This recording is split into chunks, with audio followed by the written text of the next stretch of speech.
Welcome everyone to our SFAA Spotlight. This is the first Spotlight for 2023, and I'm very excited to welcome Francisco Pinheiro today. Welcome, Francisco. It's a special Spotlight for me because, oh yeah, I should probably introduce myself. My name is Maria Teresa Barbist, and I'm one of the co-founders of SF Artists Alumni, our newish alumni organization. We're almost 3 years old. And we've started the Spotlight series in the fall, inviting alumni to talk about their practice with a focus also on collaborations or a collective practice. And so this is our first Spotlight for 2023. We're very grateful to all the donors who make this possible. And now I wanna start with a land acknowledgement today from Miami. Usually Rai is doing the land acknowledgements, but since I'm in Miami, I would like to acknowledge that I'm on the ancestral lands of the Calusa, Tequesta, Miccosukee, and Seminole peoples, who have been stewards for this land for a very long time. And I would like to also mention that we are in solidarity with them. And this is interesting today because I'm in Miami and Francisco is in Portugal, and you're all over the world, but we are also going to be talking about land and especially rivers. And so I felt like it's important to also mention the peoples that were the stewards of these lands a long time before we were here. All right, so a little bit more about Francisco. Francisco is from Portugal. He got his first degree in painting at the Faculty of Fine Arts in Lisbon, and then came to the States on a Fulbright scholarship, or with the Fulbright program, and got his MFA at the San Francisco Art Institute from 2012 to 2014. So we graduated in 2014. And since then, he has done many amazing things in Portugal. So he went back to Portugal after graduation. He's going to talk about the collective he's working with, Garda Rios. And he's also our liaison for Portugal, which was part of an exhibition that we did about rivers, an online exhibition, collective passages or communal passages, it was called. And that was Francisco's idea, which was very, very cool. That was a very successful and interesting project. Francisco also published his first book, Kamal, in 2018. And he's also teaching at a university in Portugal, which I'm sure he's going to tell us a little bit more about. But yeah, thank you so much, Francisco, for being here today. And thanks for everyone for joining. Thanks for all the alumni joining us today. And yeah, I'll hand it over to you, Francisco. Yeah. Thank you so much, Maria, for introducing me. Hello, everybody. It's so nice to be here with you, sharing my work after some years. I want to start to thank you, Maria, and to all of you for putting so much effort in bringing us together through so many great projects. Not speaking of all the effort of keeping us posted about SFAI's situation. So thank you so much. I have great memories from my MFA experience. I met amazing people. I felt that SFAI was very important to my work. I think it helped me bridge my artwork with my research practice, because I really like to engage with a specific context. You will see when I show my work. I really like to engage with a specific place and try to trigger a dialogue with that place. Try to understand the history and or the ecology of that specific place. So it helped me to bridge those two dimensions.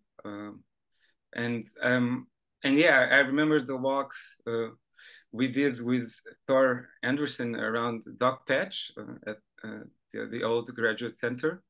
I think for me they were really enlightening, really, just to be able to look at things and map out the small, subtle changes of the environment around you. That actually inspired me to do a lot of walking as an art practice in our days. And I think it was due to those walks with Thor. So SFAA really made my work more experimental and, not being afraid of working with various materials and approaches. Because what I learned is that, what matters is really like your attitude and your curiosity about things and how you show that, how you share that with an audience or with people. So yeah, I do mostly installations and performances. I like to work with sound, video, drawing. Since I moved to Lisbon, I kept doing my artwork and I'm invited for shows, but I started to be interested also in a more collaborative practice with artists, but also with people from the sciences, archaeology, anthropology. So and together with some friends, we created the collective Guarda Fios. And since 2019, it has been, the project that takes me more of my time, let's say. And yes, you are right. I also teach in an art school once every semester. So I'm an invited teacher.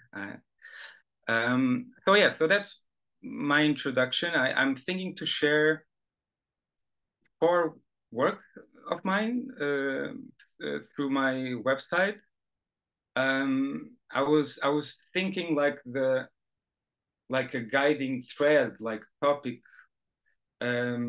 related with my work, and I think water is it's an important element in my practice, in my interests.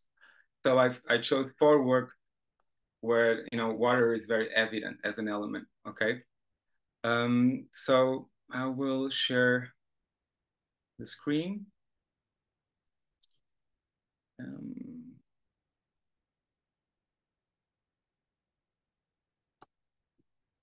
All right.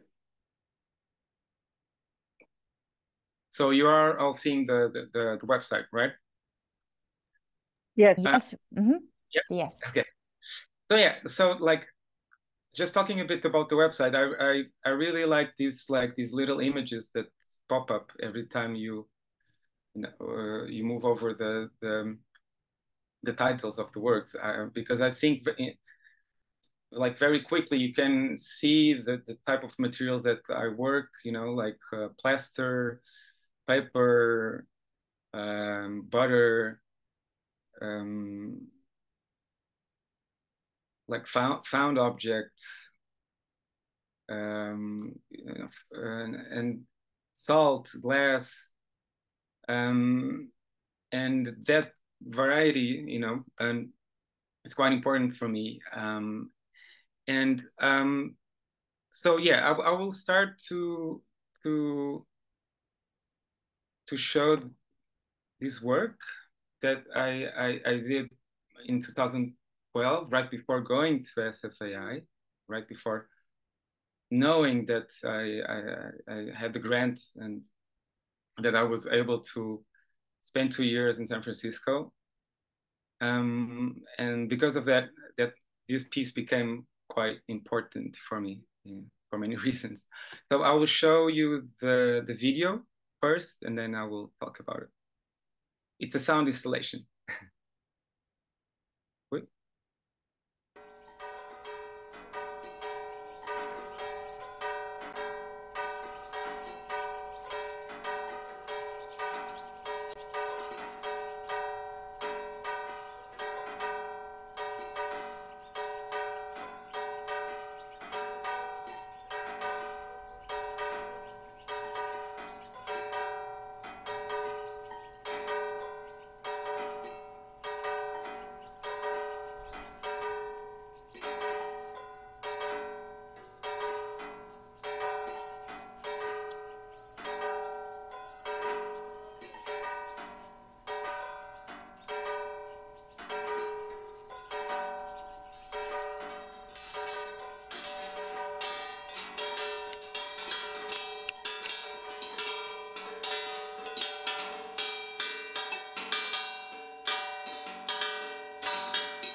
So I'll keep running the video for you to see it again while I talk about it.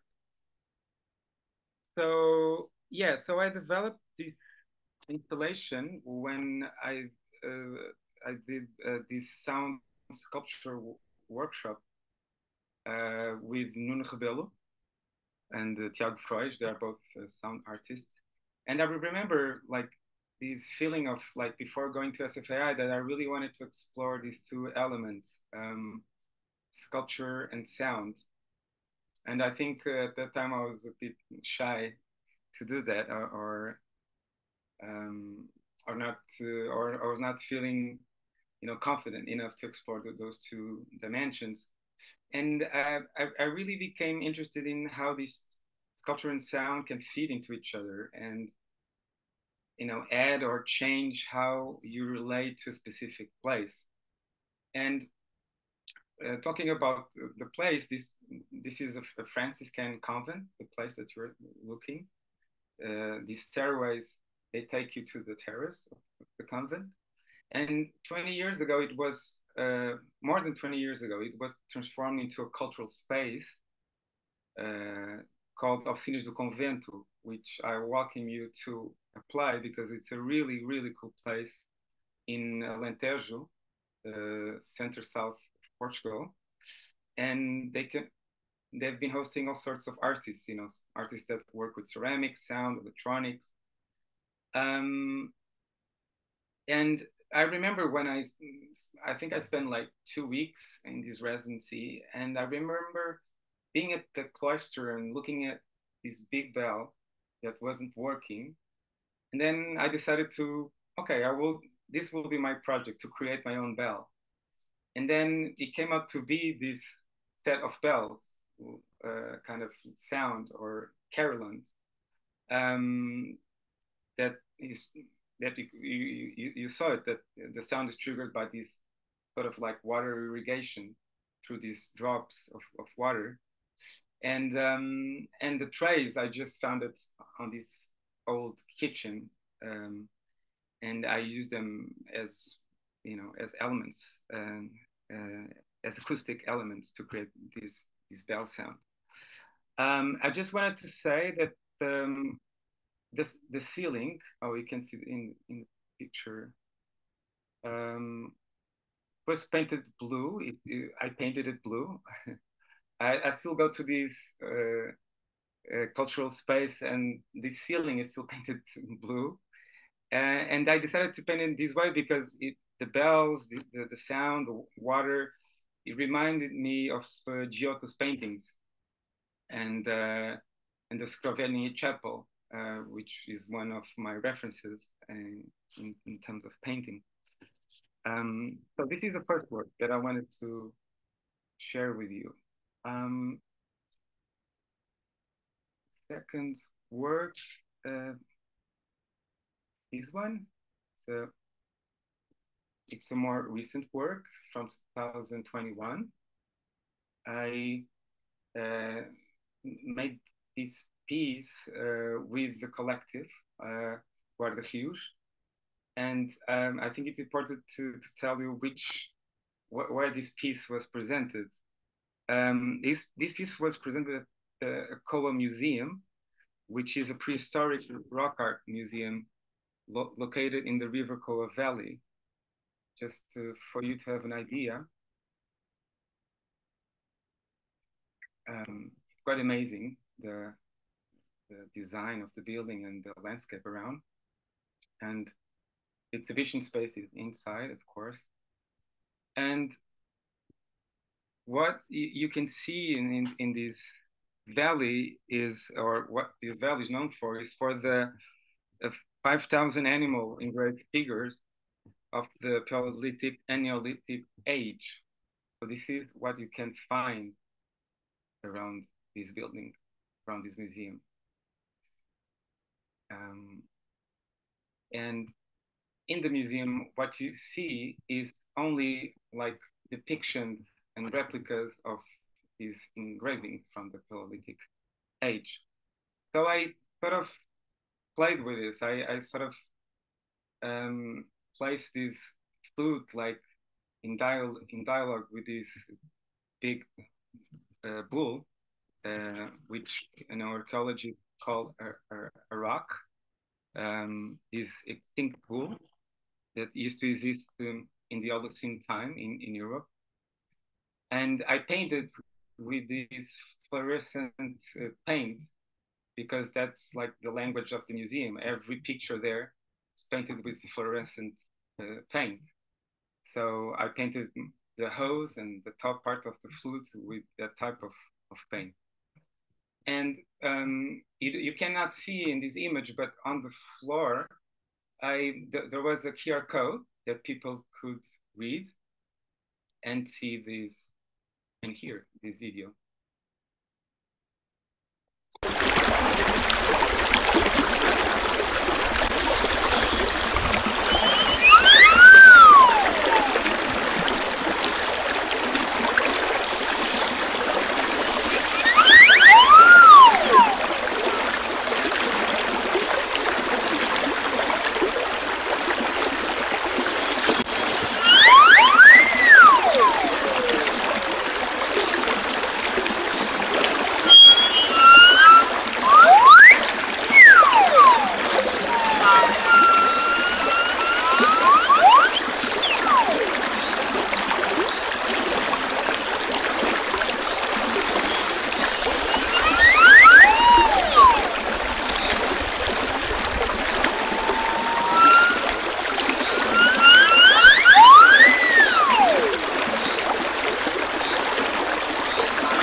I was playing, I sort of created this instrument, the flute and the hose, to play with the river stream and with the river slopes. And why? Because with this river project, I realized that it's quite rare to find a wild river like this one. So it's very precious. So I wanted to play with it. And I just created this funny instrument to get some sounds out of it.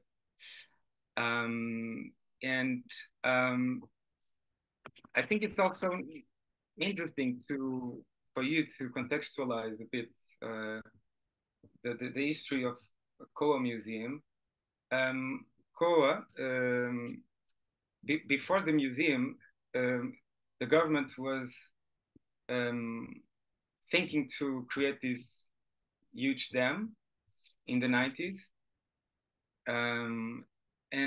But one archaeologist found one or two of these engravings, and he was sure that these rock art engravings were from the Paleolithic era, which turned into something, important, globally, planetary.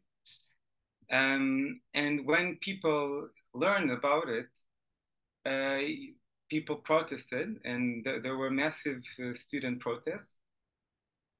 And there were various archaeologists that fought against the construction of the dam. And finally, I'm not sure if you're recognizing this guy here. Finally, the new elected Prime Minister, Antonio Guterres, which is now the Secretary General of the United Nations, he stopped the dam, freeing those thousands of figures from being flooded by the dam. So then the COA Rock Art Park was created, and the museum was built in 2010. There was an interesting slogan that the students chanted, that that they said that they like to say that the engravings don't know how to swim. So why building a dam? You know, they can't swim. And this slogan was sort of like twisted, you know, robbed by a rap song by a rap band, but it's too specific to tell you about this rap band for my presentation. But so yeah, just to introduce you to this, you know, to the importance of this museum and you know, and to these episodes where, you know, dams are being built, and then there are these important, you know, heritage that is flooded. We will continue to talk about it maybe when I will speak about my collective. So I will move on to the third work that I wanted to share with you, Atlas of Light. This is a big drawing, a big panel. It has 100 by 140 inches. It has a lot of texture because I used charcoal. So I masked, I cut out these rectangular and triangular shapes. And I taped I masked the paper with these shapes. And then I had some glue, let's say, on the surface of the paper. And then I threw the charcoal onto the surface. And that's why it's very textural. So I think it's hard to grasp that in the picture. But how did I come out with these triangular and rectangular shapes? How did I come up with this pattern? So basically what you're looking at is the translation of the lighthouses signal, all the lighthouses along the Portuguese coast. I translated their signal into drawing. So if you imagine, like, if you see those lines, each line is a lighthouse signal, you know. So every lighthouse has a light signature of light and eclipse, as they say, light and darkness. So for instance, you might find lighthouses that have a continuous light for 3 seconds and no light for 1 second. 3 seconds of light, 1 second of no light. So that's a light signature. And each lighthouse has its own. That's why it's a signature. I just wanted to read briefly some ideas that I wrote here on my website. So this large-scale drawing was specifically made for Instituto Camões, an institutional space that aims to diffuse Portuguese culture and language. Contrary to the idea of cultural distinction and its epic narratives, I sought precisely what needs to be neutral to communicate: lighthouses. So this was the overall exhibition. I had more pieces on the back. This is a detailed picture.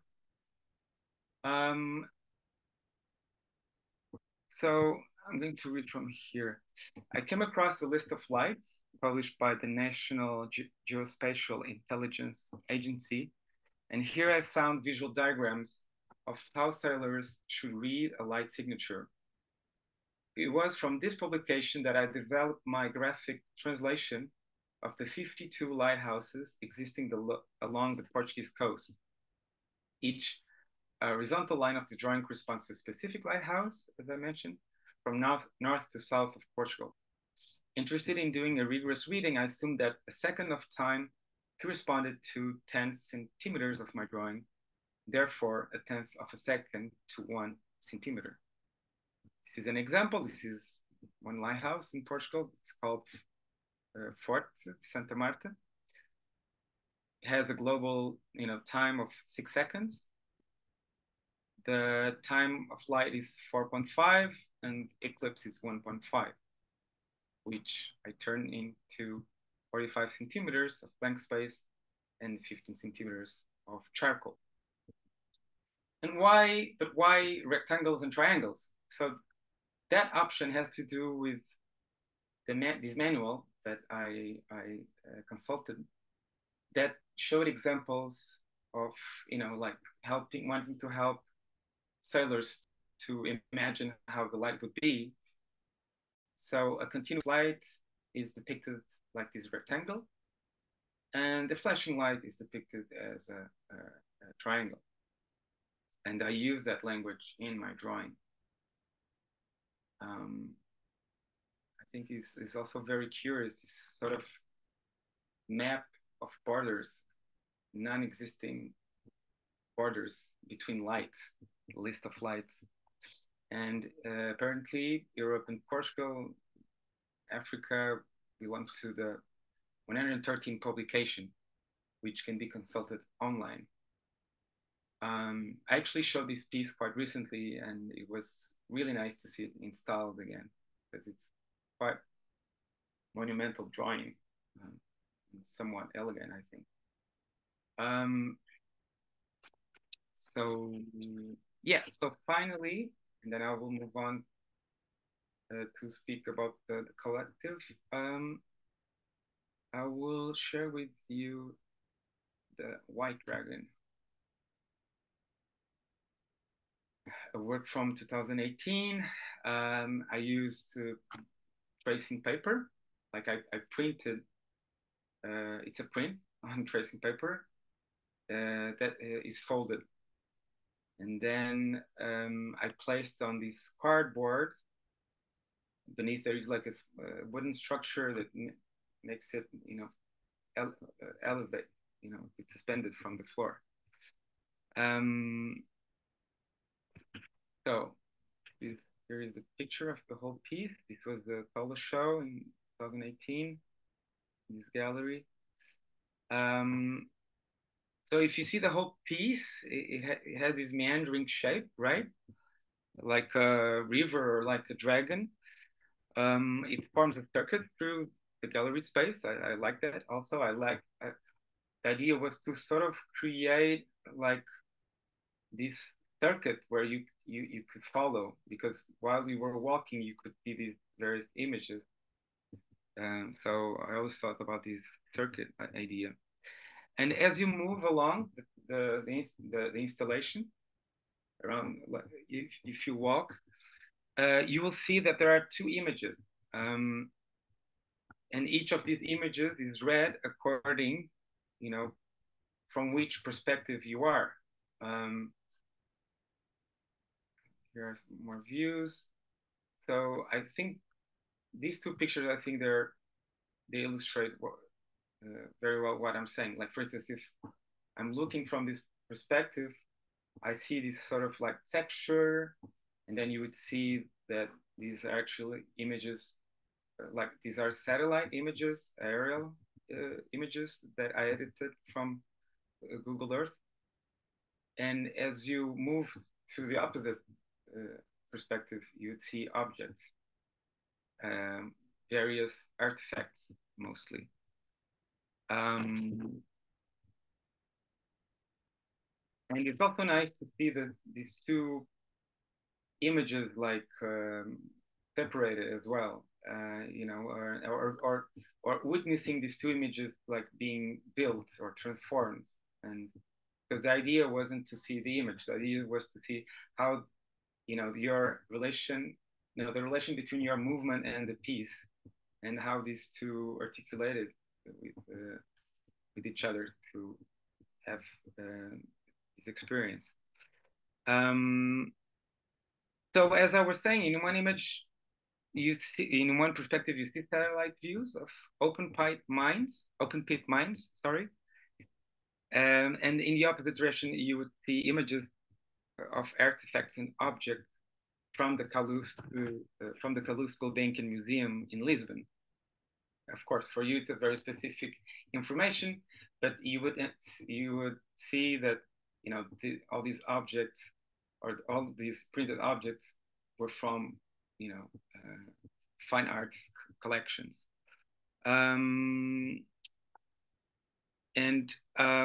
Yeah, just to say that the satellite views are screenshots, as I said, from Google Earth. And I used images from mines from Mozambique, United States, Iraq. And yeah, just to say that with this piece, I was interested in presenting two distant, seemingly disparate, but actually compromised realities. You know, two different realities, but in fact, they are compromised. The mining reality, you know, the mining reality of exploitation of the earth's resources, and the constant abuse and destruction of ecosystems, and the museum's reality, which claim is humanist and philanthropic role, positioning as one of the protagonists of civilization progress based on collections of artifacts and objects from various geographies throughout the world. So it was a very political work, but very subtle, I would say. And I'm interested in that, in fact. Even the tracing paper, I think, gave like this sort of fragility to the work, and the fact that the work was on the floor, that you could step in, and that's why the gallery was so bright, you know, because people really had to see it, see the work, because otherwise they could step in, and so the work had that fragility, but also occupied the entire space of the gallery. So yeah, I mean, for you, maybe it's hard to grasp that, but there you could actually see some of the shapes of these open pit mines, and it made me think about the reaction that I had when I was navigating through, you know, Google Maps, that when you see those mines, they're actually, you know, beautiful. You know, those spirals, the materials that they are excavating and exploiting, you know, they have this painterly quality. So that made me think about the Nazca lines in Peru as well.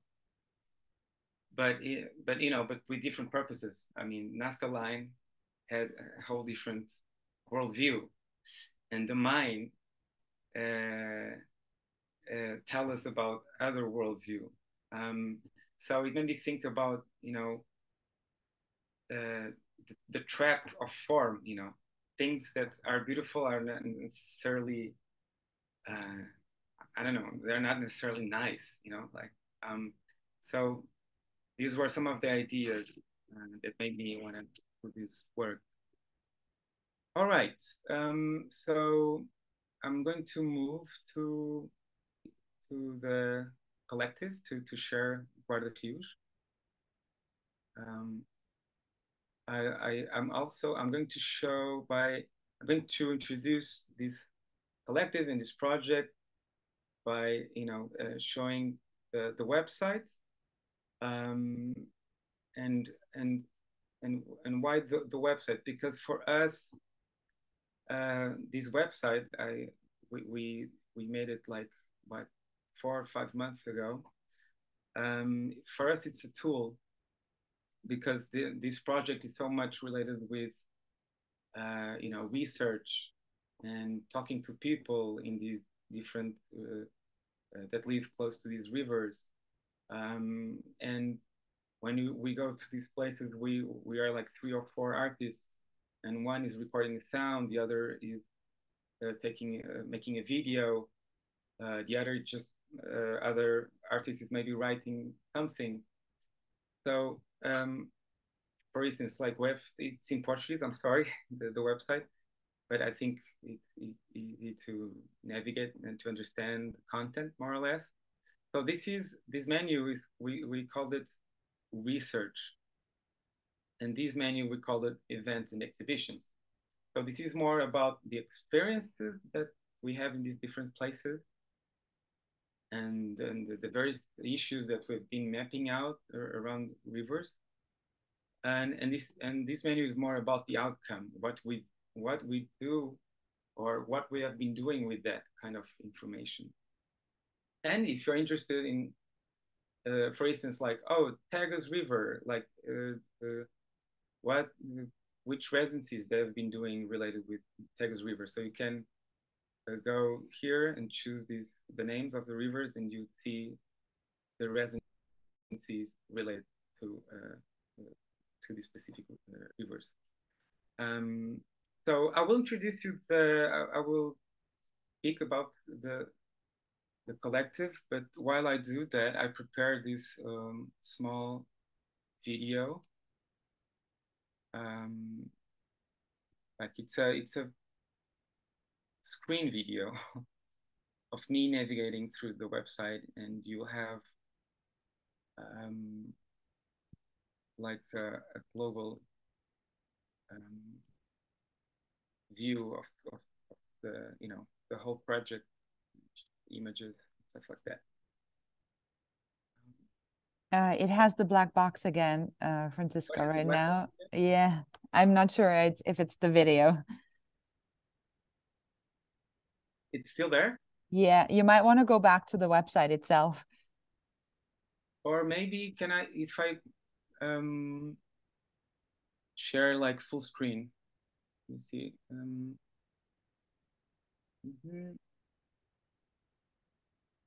Screen. Okay. And what happens if I? It's still there. It's still a black box. Yeah. That everyone else sees that too, right? I think it's for everyone. It's just a black box right now, the video. Yes, that's correct, Maria. Okay. But you cannot see the website at all? Is it really like? No, you can't see anything right now. Oh, really? Oh, wow. Okay. Also, we have about 5 more minutes before we start with the questions. So maybe you just want to talk about the website. Yeah. Maybe I will just go to the website and speak about it here. Okay, so guarda-rios. Guarda-rios means river keeper.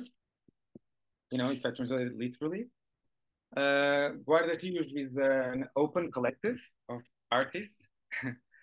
But it also involves like people from from the sciences, activists, historians, archaeologists, and we all get together to work on issues like river ecology, water management, or the human impact on river ecosystems, for instance.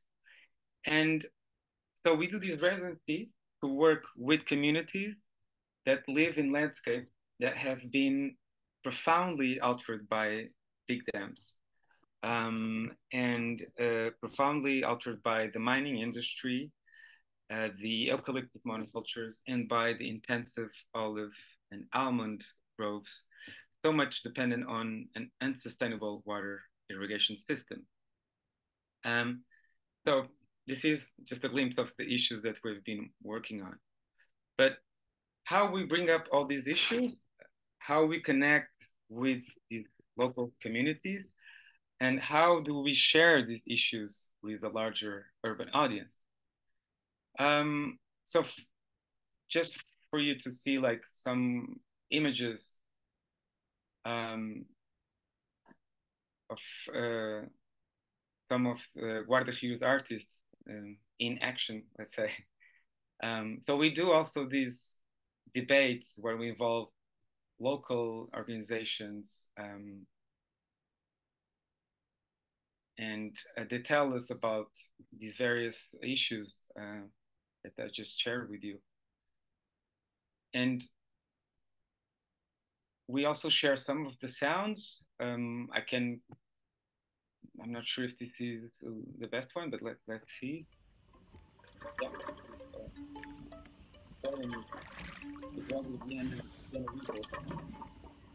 And someone performing on top.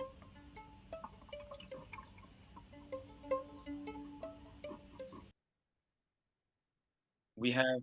Mas já tinhas ouvido falar? Não, tinha apanhado uns caranguejinhos. So it's in Portuguese. I don't think that you will understand, but we also record the conversations that we have with fishermen.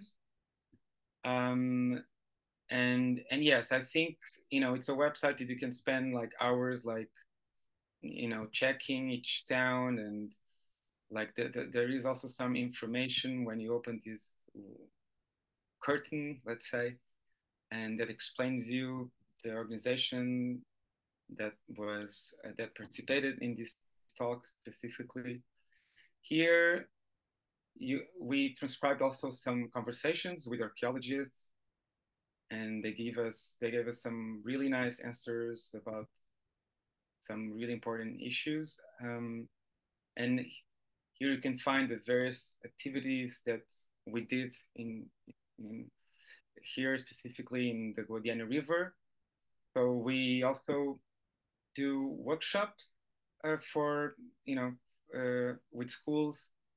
We organize these sort of debates. We organize walks, and now we're doing more and more performance that includes like part of the population in the process, and part of people that are part of these environmental organizations.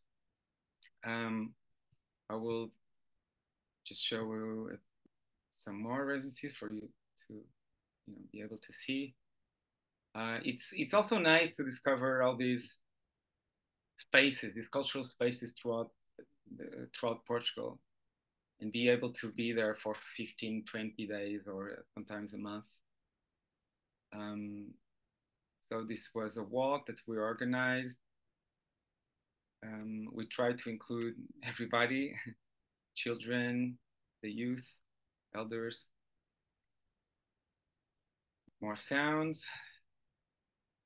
And usually this is like a sort of synopsis of, you know, where we tell, you know, the experience that we had in this specific place. And just to finish, Maria, I know that I'm running out of time. Just to show you some examples of work.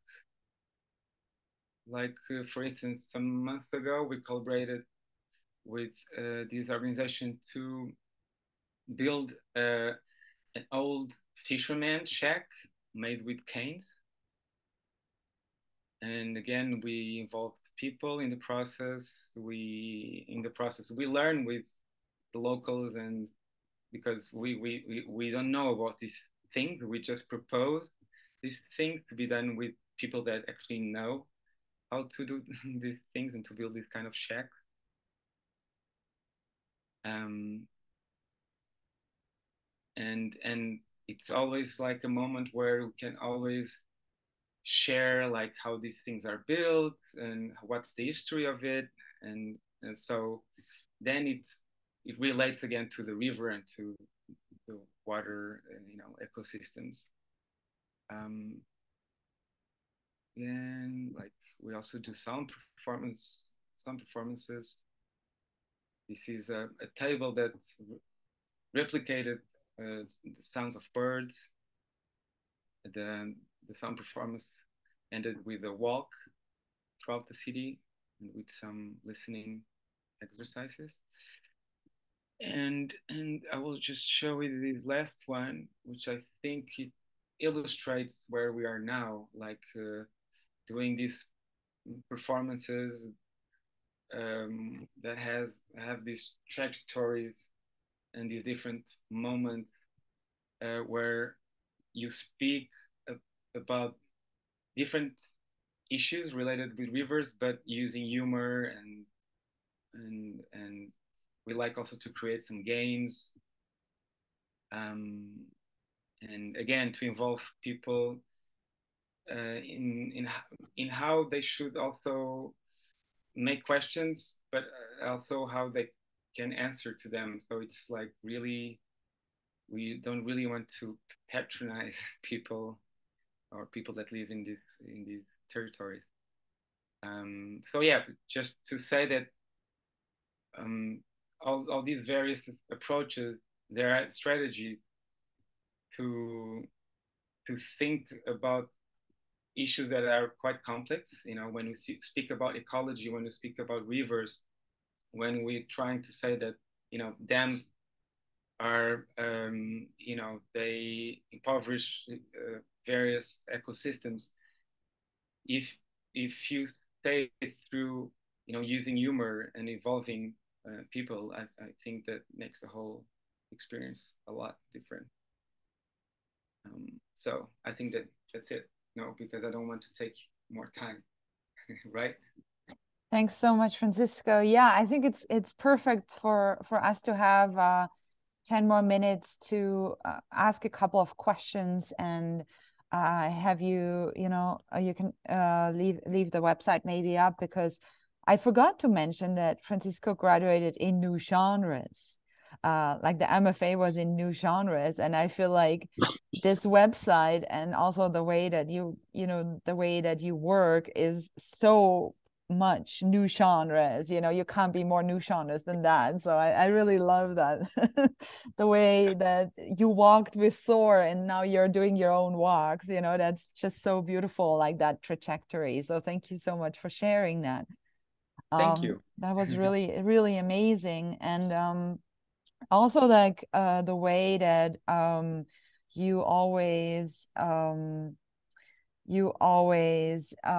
had participation as part of your practice. And I remember, you know, in the Diego Rivera Gallery, you built this wooden structure where people, including me, could lie down and just get this whole different perspective on the Diego Rivera Gallery. So that was also like a nice other thread that I thought was really beautiful to see, that this continuation of you know, involving the audience or the viewer, and really give them a different perspective, involving them in a process of, you know, getting a different view on things, you know, that kind of like started already there. But we had one question earlier, and feel free to write your question in the chat for anyone else. There was a residency that you mentioned at the beginning that was in South Portugal, that you were at, that you said, oh, that could be interesting for other alumni. Are those all residencies that you have on the website that are actually existing where people could apply, or are those residencies that you specifically did, like that you made up yourself, basically? Yeah, we made up ourselves. We have big part of our work is to propose our residencies to the local parishes, we call it here, you know, to the populations. Of course, there are some cultural events that already exist, and they already, you know, have the infrastructure to host artists. One is Osu, and this is an amazing residency space for artists that want to work with sound, for instance. Because the guy that runs this space, he's a sound artist, but you can do whatever, and you can propose whatever you want to do here in this space. And it is quite close to a lagoon on the coast of Portugal. So that's why we went there, and we collected some objects, and then we were like displaying them in the space. And yeah, osu, which means bone in English. I think yeah, I would recommend this space. I would recommend the other one that I spoke about, but it's not here. The one where I created the water, the belt sound piece. Yeah, I think that's the one she was wondering about. Could you type that in the chat? Just a name, because we probably are not gonna understand when you pronounce it in Portuguese. Yes. That would be great. So, God, okay, it's here. Oficinas do Convento. Thank you. I'm gonna put the chat also with the YouTube video so everyone can. Awesome. And there was another question that was about the locations in Portugal, like around Portugal, where your collabs happen. If there is a map on the side where people who are not from Portugal could understand where it's located. It's true. That was that's a really important question.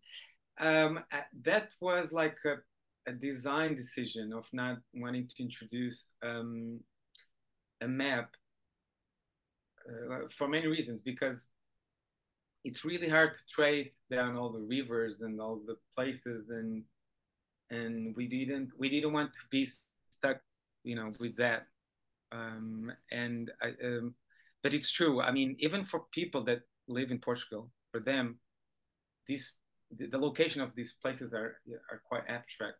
But we want people to, be curious about these places and search them, online. And we have, we really like when we write these first text on the right, we like to put links from related with some of the organizations. Actually, here it's not one, but usually there are.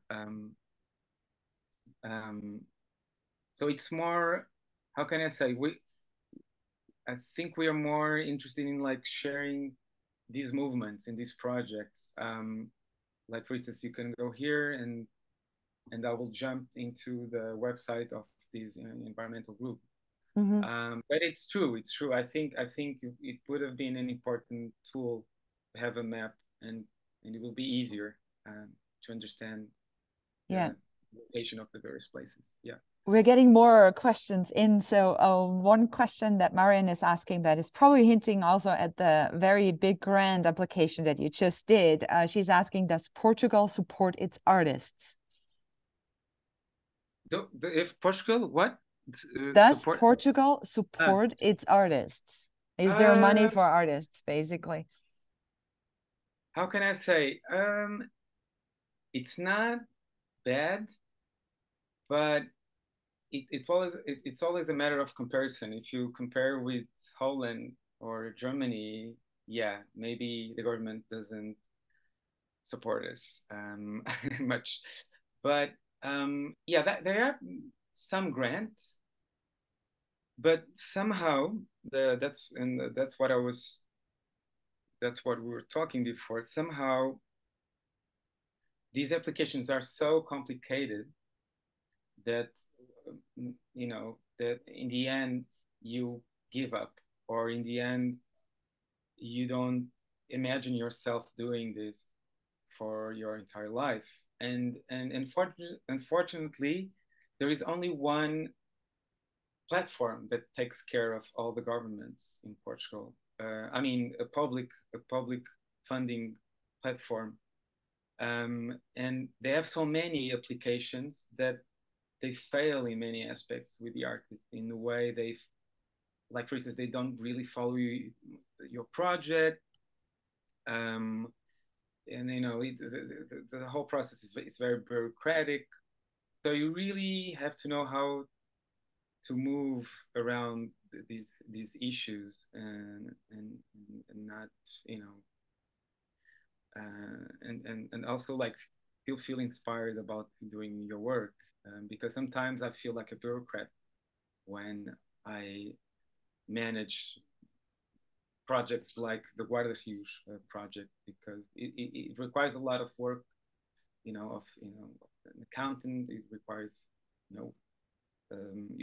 like for instance, like rules like this, like only cultural associations that have more 4 years of 4 years of existence are allowed to apply for a 4-year project. But if you're starting a new association, you can't. You are only allowed to apply for a 1-year project. So we have been applying for these projects every year, and it's very tiring, but very rewarding, in the sense that then I'm just like wandering around the country, like learning so much, and so. But you have to work for it. Yeah. But you have to work for it, and There's one more question I want to squeeze in, even if we have our last minute, from Caitlin. In your artistic opinion, are the waters and rivers a personal influence and inspiration for you, or do you think it's built in culturally? Culturally, probably meaning like, is it a Portugal thing or is it like a Francisco thing, right? Yeah, I don't know. I don't think that it's a built-in culture thing, because rivers are sort of like forgotten. It's you know, they smell bad. They, you know, the government do what they want with them. I don't think that there is a river culture. Mm-hmm.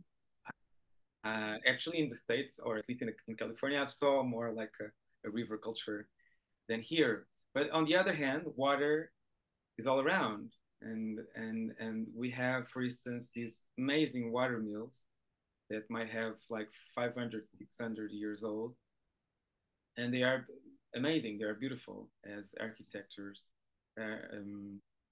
So yeah, culturally, I think it's built in.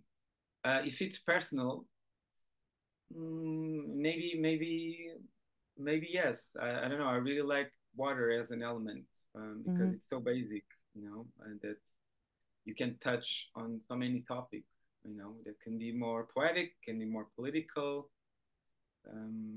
That, you know, with water you can do kinetic sculpture. You can have sound out of it. Like, I don't know, you can drink water. I think that's quite useful.